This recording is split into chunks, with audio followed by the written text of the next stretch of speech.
Welcome to Strategy and Tea, episode 17. Our guest today is Yuval Ackerman. She's an email copywriter and strategist who works with wellness, lifestyle, and femininity entrepreneurs who want to market themselves in ways that feel authentic and true to their brands. But at the same time, they can ethically sell in their sleep. So she's going to share with us how you can use email marketing as a tool for growing your online course business. So let's jump in.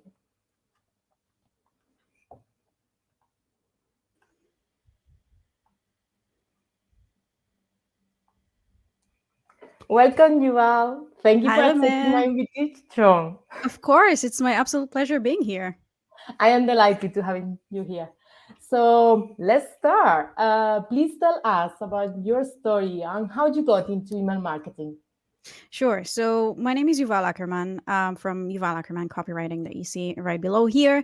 And if you told me a couple years ago that I'd be an email copywriter and strategist, I would have probably laughed hysterically. And that's simply because, well, I'm getting ahead of myself. So, basically, I opened my business 2 years ago, not officially, but I applied to open my business 2 years ago.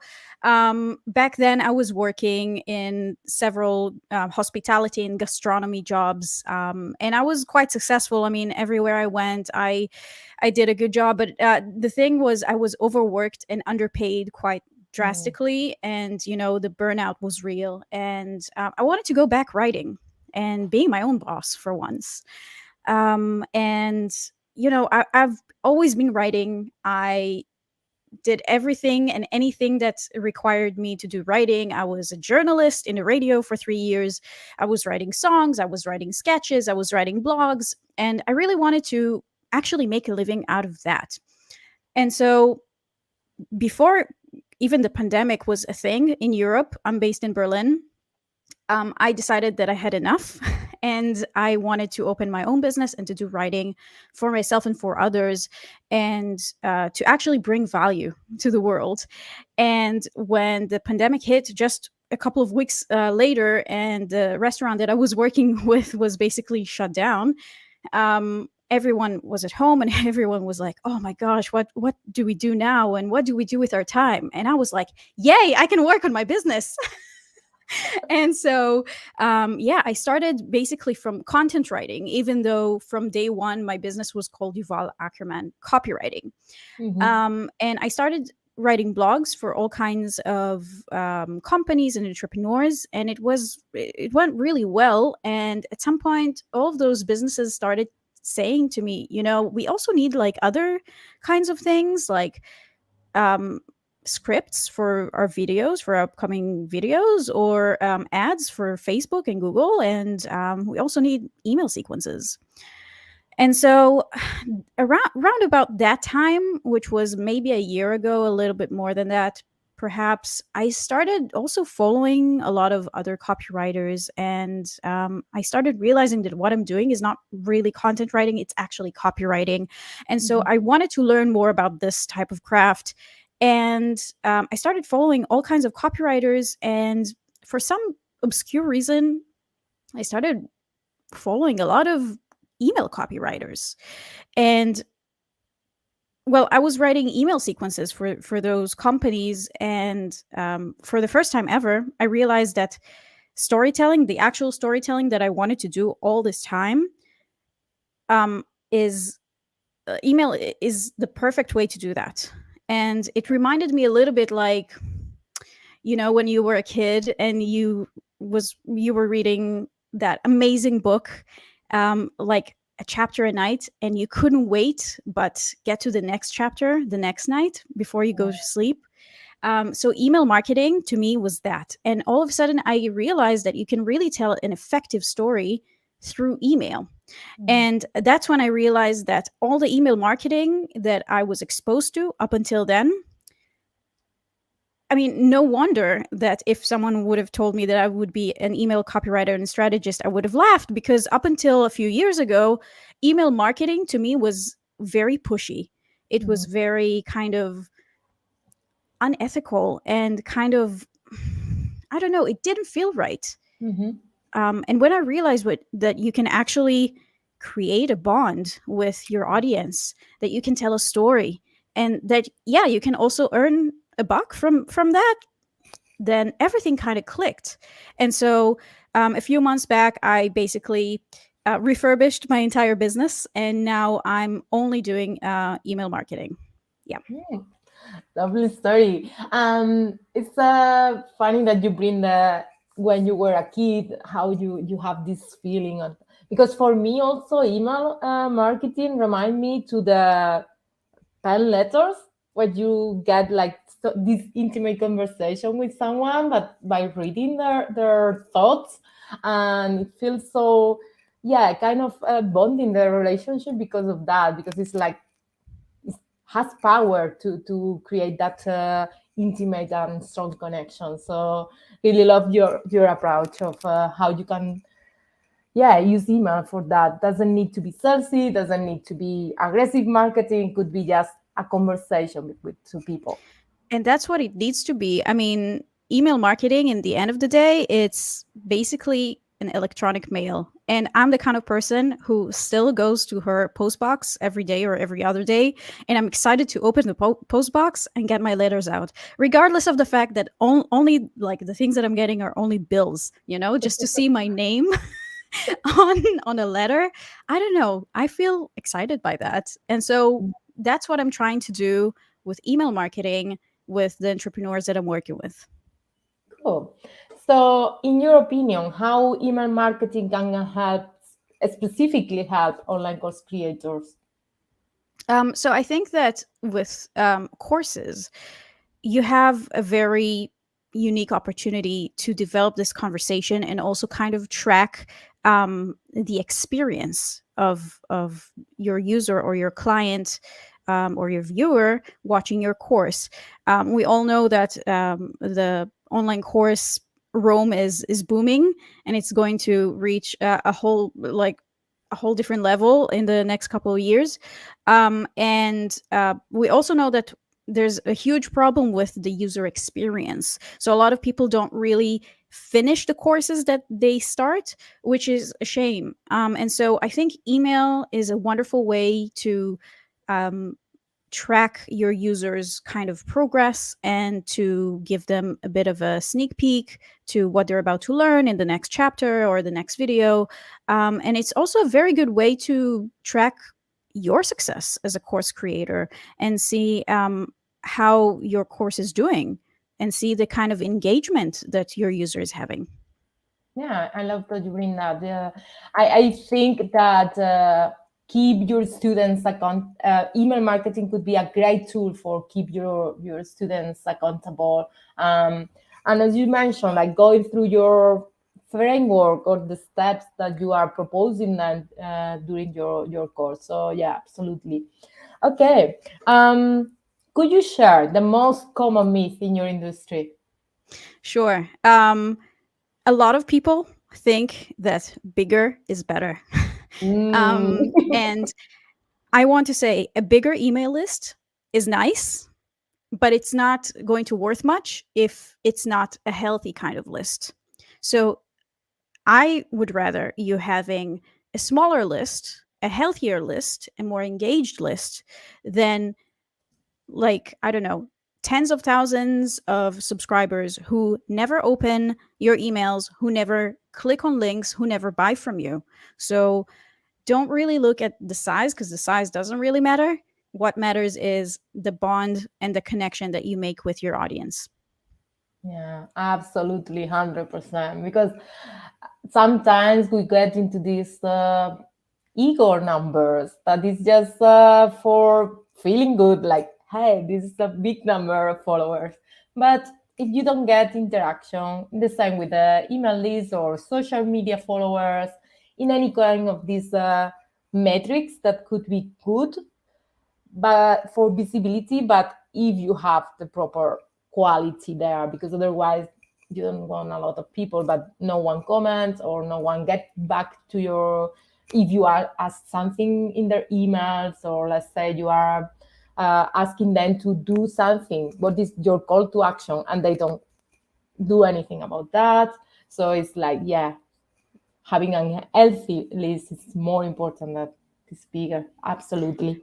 And also, people back on the backstage, I mean, people don't know how many subscribers you have. So it doesn't matter because maybe to your subscriber, you have 10,000 other subscribers, but you still need to send emails that are super personable and personalized. So it doesn't matter because at the end of the day, you're sending an email to one person, and that person needs to feel heard and seen and moved. Yeah, yeah, and when people has this, they are thinking about numbers on that. Someone told me this, and stick to my memory, that imagine if you have them in your living room. So it will be a lot of real people, because you see just a number and it's like, oh, it's just 100 people. Yeah, imagine that amount of people in front of you for real. So it's like you are speaking to a lot of people, so it's not a small number if you see them as individuals. And it's what you mentioned is also an important reminder for course creators. Let's say that you do start with I don't know how many subscribers. Having all those people, I mean, I'm an introvert, so having all those people hypothetically in your living room, that's terrifying to me. So also for you as a course creator, regardless if you're an introvert or an extrovert, if you focus your efforts on just writing to one person, I think that would do magic to your Yeah. email list. Yeah, and this is related to when the people struggle with niching down their service because they feel that the solution is good for everyone. So if you are speaking to everyone, no one will feel that this message is related to me. And this the same. If you are writing to just one person, it's more probable that more people will feel like you are writing to me, because otherwise it feel like not uh, personalized, not really to me. Okay, good. So speaking about struggle, please talk about the biggest struggle that your customers have to address. Hmm. There are a few of them, but I think that a lot of people have a problem stepping back and seeing the bigger picture kind of thing. Uh-huh. And that's something very common. I mean, it happens to me also when I write things for myself, for my own business. Um, it's very hard to step back and seeing everything all together. And so I think it's very important to bring on different people to the process, whether you're working with them or even just friends, just to show them what you've been working on and say, hey, I need your honest opinion. Is this working?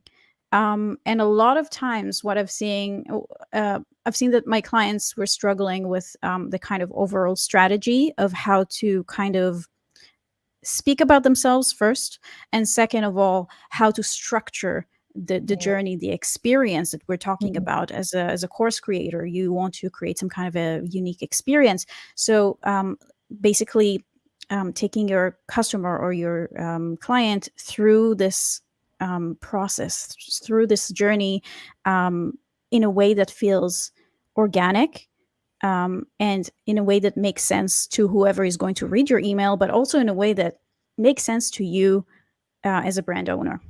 Mm.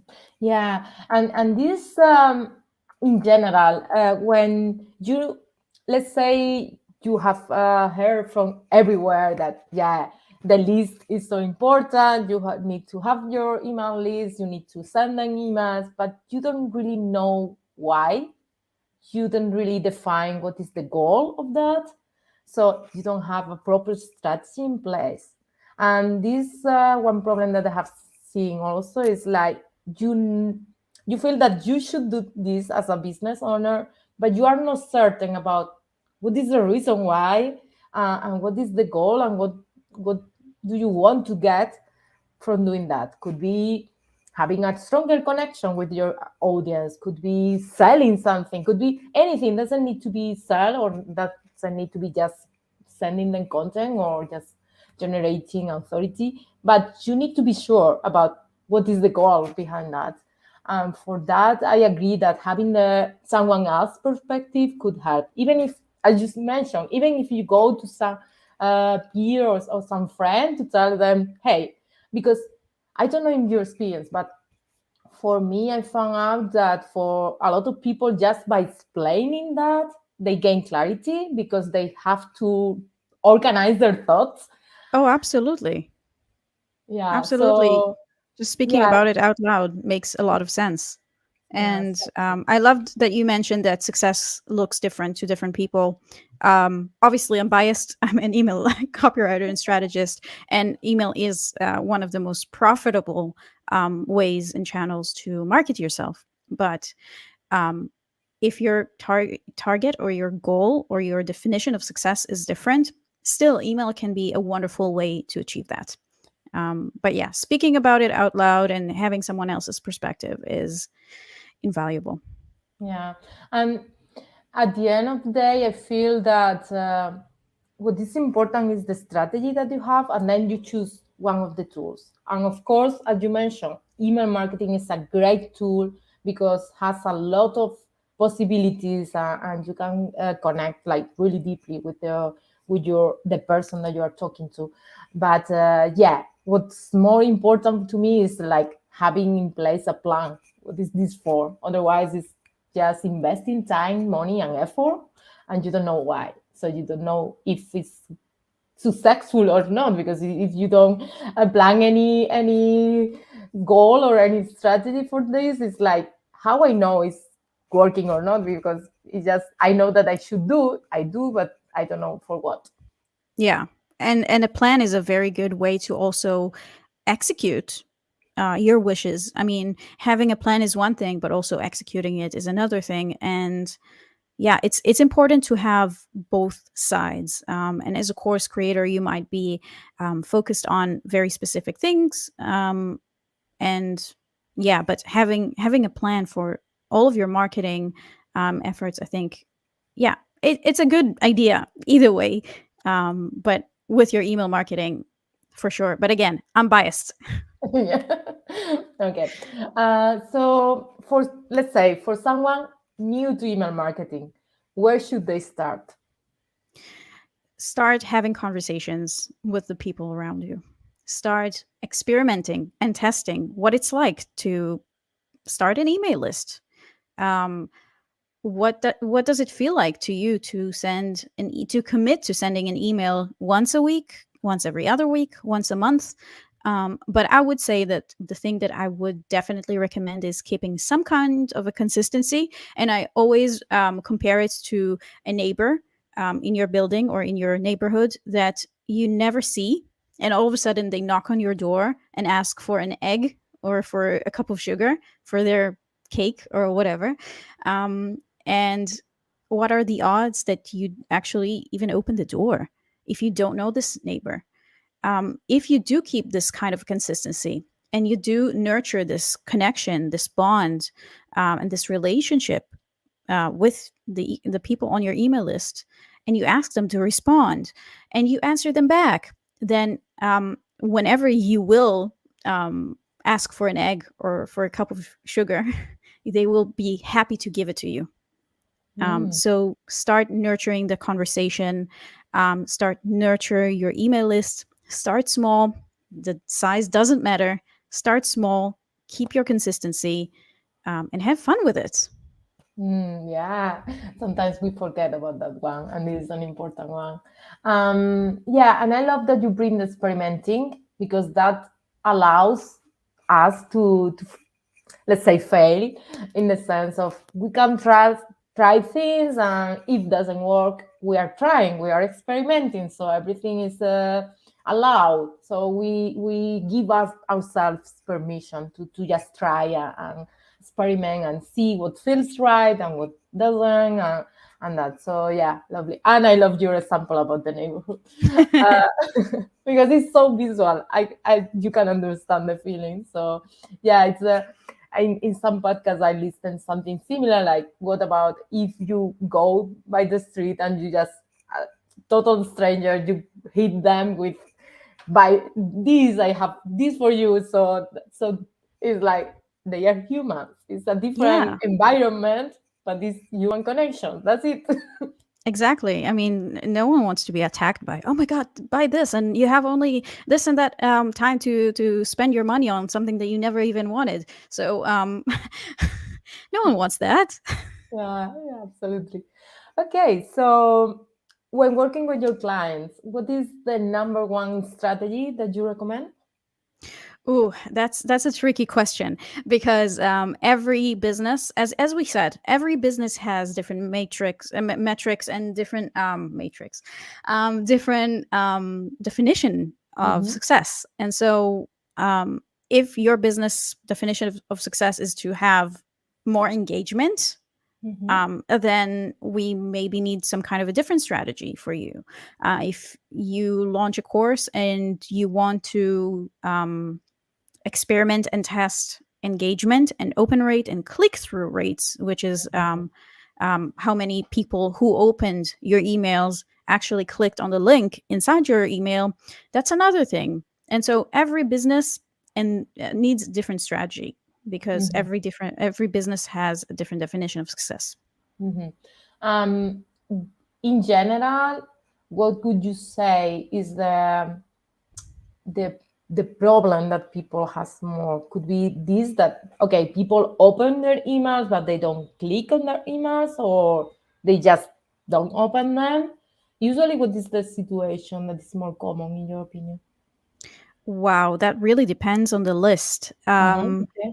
Because it depends on the kind of the relationship that you have with your audience. I mean, I did have one client where the emails that I wrote for her, they had pretty nice open rates, but the click rates were pretty shit. And that was because the list was very cold, which Mm-hmm. means the email list was not very engaged and people were not very emotionally connected to the list. So they opened the email, they were impressed, but from there to actually take action, that was a bit of a problem. For other people, it would be even the open rates, because I don't know, maybe their subject line or the preview line, which is the line that you see next Yeah. to the subject line, maybe it's not intriguing enough. Maybe it's not interesting enough.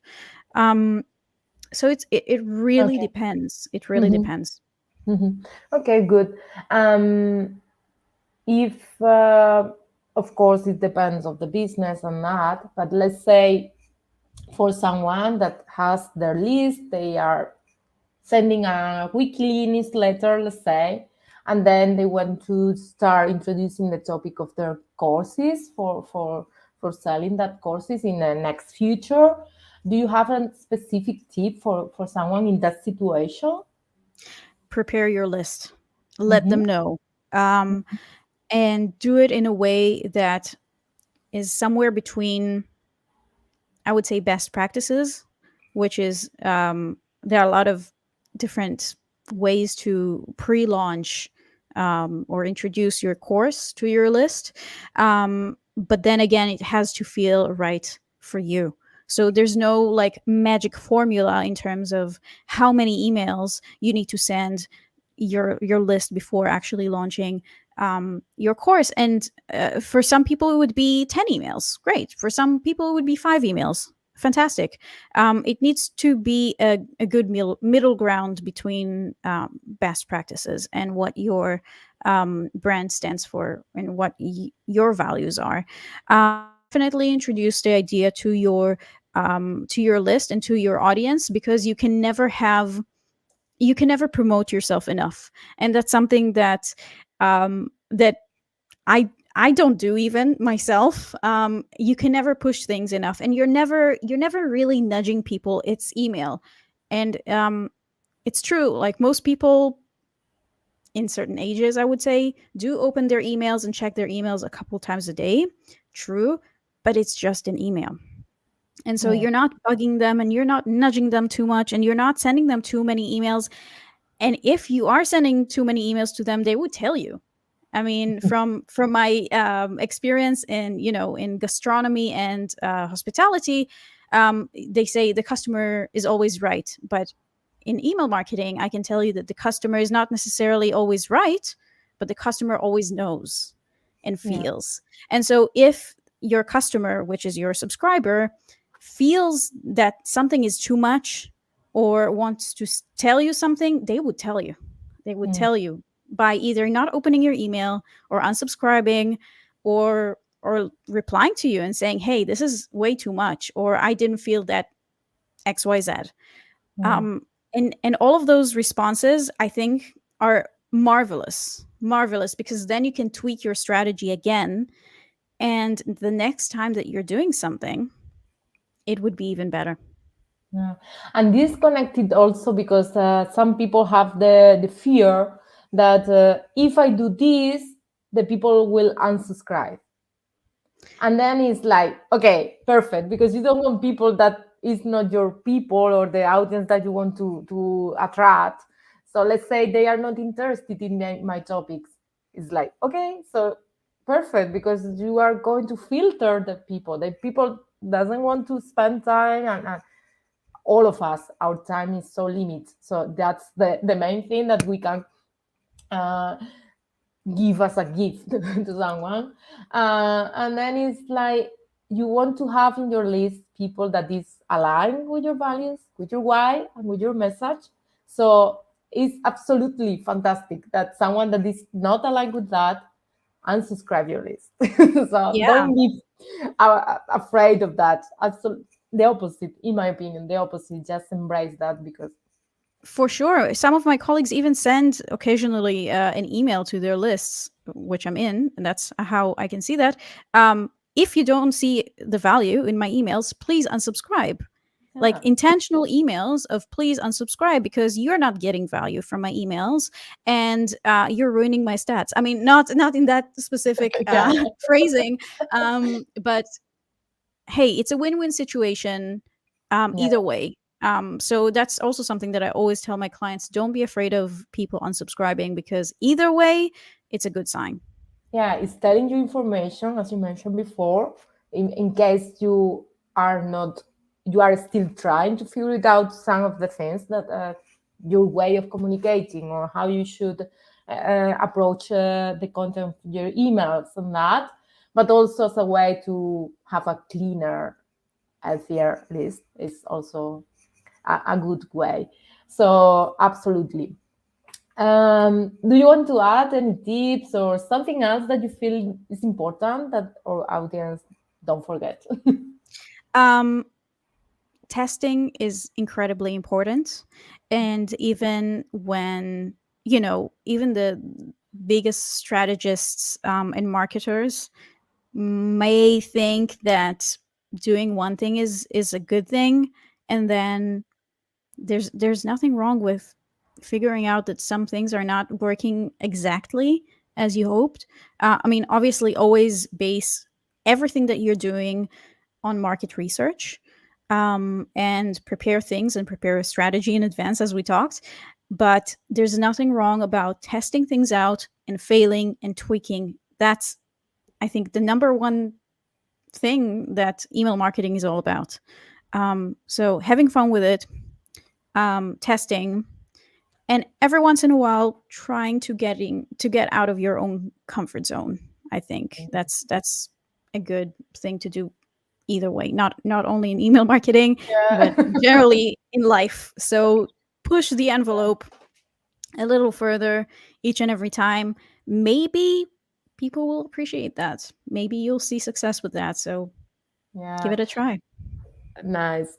Amazing tips. I love them. Um, Going back to something that you mentioned before during our call is what feels right.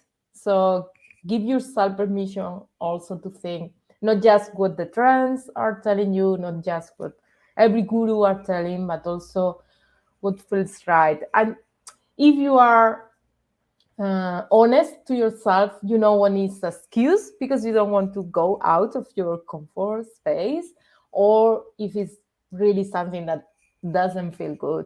it's like reject. So listen to yourself, because sometimes you have your own, you feel that it's right and you are in the right direction. And of course, getting the help of someone else that help you to get the overview, the big picture, is fantastic, because you then have both of the side, like the inner you, but also someone else with an external perspective. That combination usually is good for email marketing and any other strategy or yeah, elements of your business that you need to check. And for your business and for your mental health, which I think Oh yeah. is the first thing. That's the first priority to me, at least, and I think that needs to be any business owner's first priority as well. Yeah, especially because usually most of the people that I work with are personal brands, businesses. Um, so you are the person in front of your business. Yeah, mindset, mental health is so important, because otherwise it doesn't matter anything else, because you need to be in a good position yourself for Yeah, and how being can able to. you exactly, and how can you help others if you don't help yourself first? I mean, like, when you go on a plane and before you take off, they tell you, oh, in case of an emergency, please Mm. put your mask first before assisting others. And it's so true. I mean, how will you be able to give from yourself if you are first in dire need of mental health, of perspective, of I don't know. So yeah, take care of yourself. Yeah, absolutely. And be kind. So now a question that I like to ask to all my guests. What is a compliment from a client that has touched you the most? Ooh. um Well, there are a lot, but one that I really, really liked recently was a client getting the email sequence in its entirety and reading through it. It was a welcome sequence, I think, and they read through it and left me a comment right below saying, "Oh my gosh, I knew that I had great products. I didn't know how great they were, and had I not been selling this myself, I would be like, take my money now." So yeah, that was something Yeah, that I that's so loved. nice. How you would surprise the own owner of a product with how you present with your copy. Amazing. And your email sequence. Lovely. Okay, so please tell the audience how they can connect with you and learn more about what you do. Sure. So, as you see, this is my website below. You can go there, and I am very active on Instagram. That's where you can mostly find me. My hashtag is Ackerman Copywriting, like what you see down below on the screen. I also have a Facebook page with the same handle, but you can reach me mostly on Instagram. Yeah, DM me. Let's have a conversation. Cool. I know that you have a launch a free email list audit. Please let the people know about this. What is this for? Sure. So just yesterday, I launched my new quiz, and it's one where you can kind of assess um, what's your email list status. Mhm. And it's very short. It's not going to take you more than 5 minutes, I suppose. And it's a self audit. It's completely free, and you can see what your email list status is like and how you can actually get actionable next steps to improve it, regardless of where you are. To actually get this free quiz, either go to Ackerman Copywriting /email check, or go to my Instagram, and it's the link there in my profile. Cool. I highly recommend to go and check it, because, yeah, knowing the status of the situation that you are in is a good first step to go and moving forward. So thank you, Yuval, for sharing all your tips and insights. I'm sure online course creators will find them very useful. Thank you very much for being here. Thank you. It was my pleasure. Cool. Before we go, a quick reminder to our audience. If you are a new or aspiring online course creator and you want to get some strategy, feedback, and accountability, you can join my free community at rememancera.com/community. And that's it for today. Don't forget to take action. Go to the Yuval's website and do the free audit. Um, that's for today. Thank you for watching and see you soon. Bye.